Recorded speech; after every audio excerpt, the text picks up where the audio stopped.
Fellow Ghanaians, good evening. I wish all of you a happy and prosperous new year. We have to be thankful to Almighty God for seeing us through 2020, undoubtedly one of the most eventful years in the history of mankind. I'm sure that many, at the stroke of midnight on 31st December, were happy to see the back of 2020, the global pandemic of COVID-19 being the main reason. Unfortunately, COVID-19 is still with us, and that is why I've come into your homes for the 21st time to provide you with further updates on the decisions taken by government to try and bring our lives safely back to normal and achieve our ultimate goal of zero active cases. Since the announcement on Wednesday, 11th March 2020, of the first set of restrictions to help win the fight against the virus, several others have been imposed by government to this end. Measures, including the temporary partial lockdown of the Greater Accra Metropolitan Area, Tema, Kaswa, and the Greater Kumasi Metropolitan Area and contiguous districts, the closure of our schools, the adherence to enhanced hygiene, social distancing, and mask-wearing protocols, the ban on public gatherings, and the closure of our schools and our borders impose considerable difficulties on all of us. A number of these restrictions have since been eased, and others still in force. As of 1st January, the number of active cases in Ghana stands at 879 cases, with 53,005 recoveries, 18 severely ill, but no critical cases. We've conducted 674,812 tests, with 55,220 positive cases detected. There have sadly been 336 deaths. This is a relatively welcome picture when regard is paid to the data from other countries, especially also at a time when many parts of the world are having to grapple with the second wave of infections and the new variant of the virus, which is said to be more transmissible than the original version. Thus far, we in Ghana have not detected any case of this new variant. Our scientists tell us that the genetic makeup of the virus in the country has still not changed. The Ghana Health Service, with the support of relevant institutions, continues to monitor events closely and will advise government on the way forward. Accordingly, the adherence to the enhanced hygiene, social distancing, and mask-wearing protocols continue to be the tools of our warfare, even when the vaccines arrive in Ghana. By observing these protocols strictly, we're also making sure that the imposition of crippling restrictions and lockdowns do not become options for government. Until then, government, in consultation with the appropriate stakeholders, will continue to pursue a strategic, controlled, progressive, safe easing of restrictions, this time in all public and private basic schools, junior high, senior high, and tertiary institutions across the country, beginning this month of January. The lessons drawn from the reopening of some sections of our educational institutions in the course of last year have put us in a much better position to oversee successfully the full reopening of our schools. Our children must go to school, albeit safely.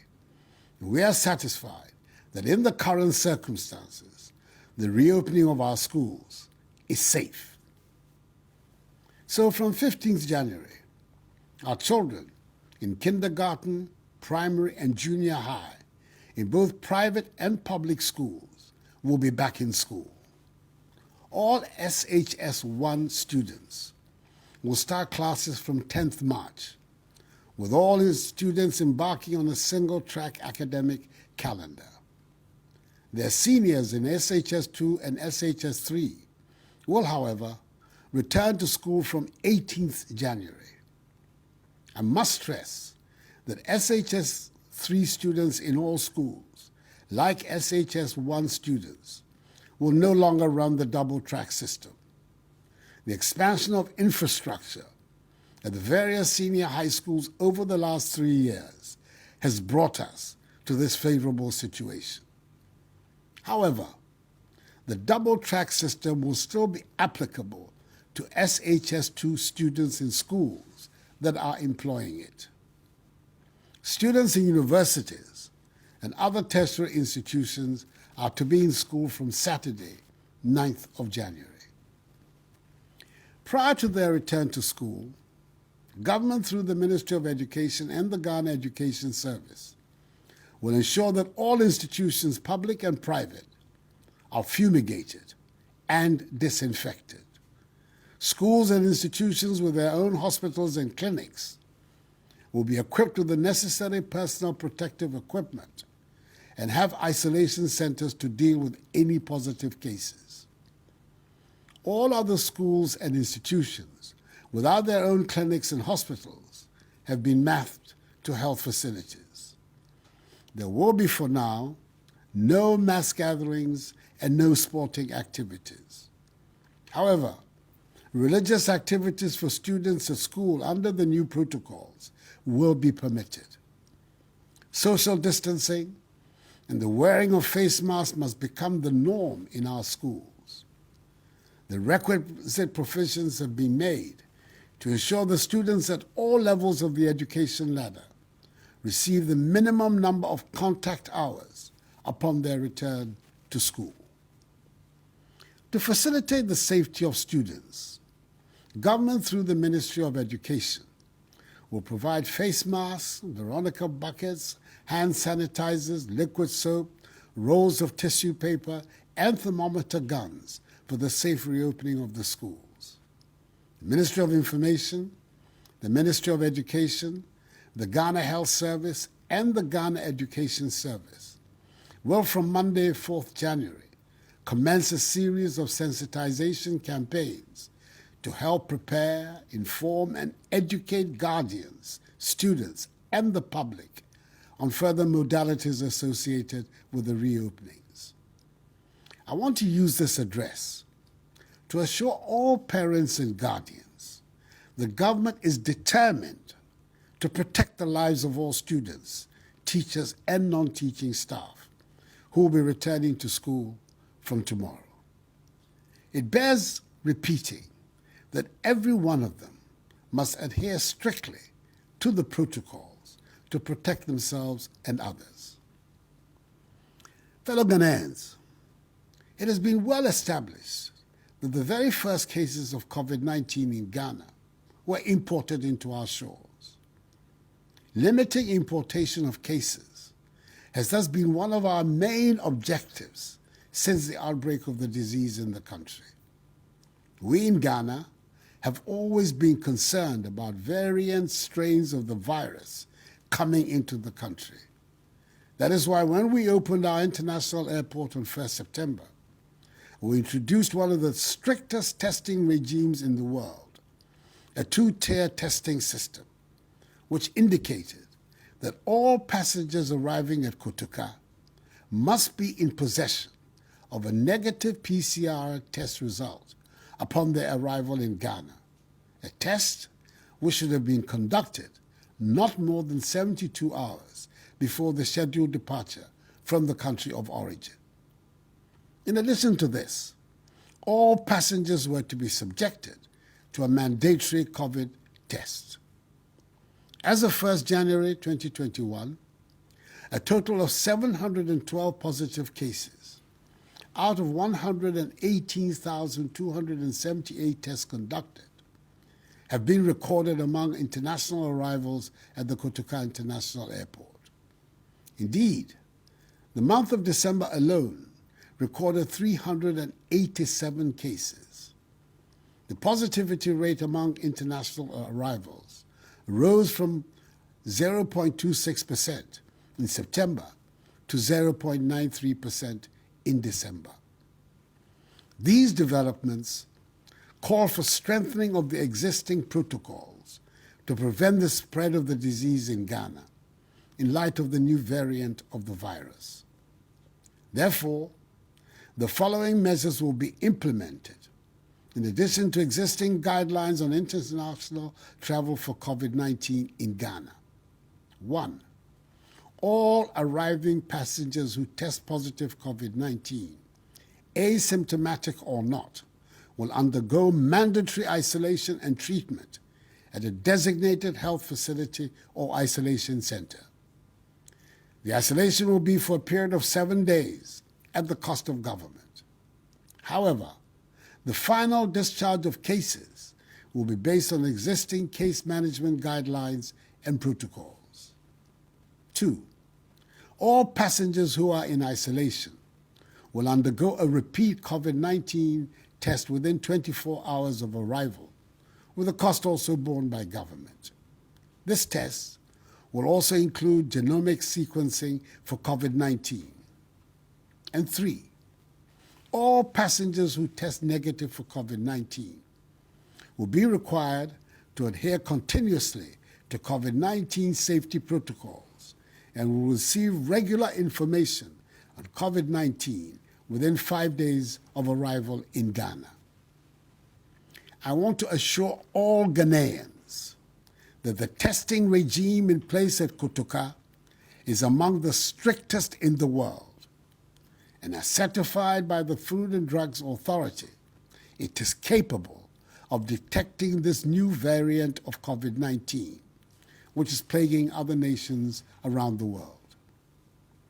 Fellow Ghanaians, in update number 20, prior to the Christmas festivities, I made a passionate appeal to you to ensure compliance with the COVID protocols and reiterated that, amongst others, beaches, pubs, cinemas, and nightclubs were to be closed until further notice. The task force that advises me on COVID-19 measures is constantly reviewing the situation and will propose to me when it is safe to lift the restriction. You will recall that in our quest to help shield you from the effects of the virus, government took the decision to provide relief to Ghanaians, which included the absorption of electricity and water bills. This relief package ended in December. However, with the continuing difficulties occasioned by the pandemic, I want to state the government intends to continue to support the most vulnerable in our society. Government will thus continue to pay the electricity bills for our nation's 1 million active Lifeline customers for the next 3 months, i.e. January, February, and March. Additionally, all 1,500,000 customers of the Ghana Water Company, whose consumption is not more than 5 cubic meters a month, will not pay any bill for the next 3 months, i.e. for the months of January, February, and March. This relief package will be reviewed at the end of March. Fellow Ghanaians, it has been over 9 months since we all made adjustments to many aspects of our lives and daily routines. It has not been an easy task, I know. However, we have done so to protect our lives, the lives of our loved ones, and the lives of our heroic health workers who continue to care for those affected by the virus and the sick in general. With Ghana set to procure her first consignment of the COVID-19 vaccines within the first half of this year, there is light at the end of the tunnel. But we are not yet out of the woods. So let us all continue down the path of strict adherence to the protocols. There is nothing beyond us, the Ghanaian people who were the first in sub-Saharan Africa to gain our freedom from colonial rule. We can do it. Enuanom, bosomi, yɛma schoolfoɔ nyinaa bɛkɔ school. Ɛsɛ yɛn nyinaa yɛhu sɛ, ɔman no nkɔ soɔ gyina yɛn adesua so. Mabaa no yɛ nhyehyɛeɛ a ɛbɛbɔ mmɔfra no nyinaa ho ban. Nti awofoɔ, mo yam nhyehyɛ mo. Ɛfiri sɛ ɔman Ghana nkɔ soɔ ehia sɛ mmɔfra no nyinaa ɛbɛsua adeɛ. Anyamime, kɛgye nwumɛ, wɔbiyɛ baya school.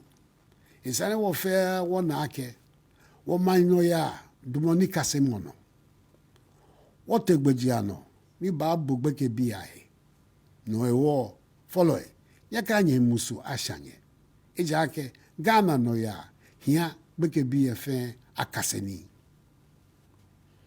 It has been my responsibility to come to your homes with these updates on 21 occasions. And certainly, it has been an honor and an absolute privilege to have served you as your president these past 4 years. I look forward to delivering on the mandate you have entrusted to me and my government for the next 4 years. And together, we shall defeat COVID and steer this beloved country of ours back onto the path of progress and prosperity. This too shall pass, for the battle is still the Lord's. May God bless us all in our homeland, Ghana, and make her great and strong. I thank you for your attention, and have a good night.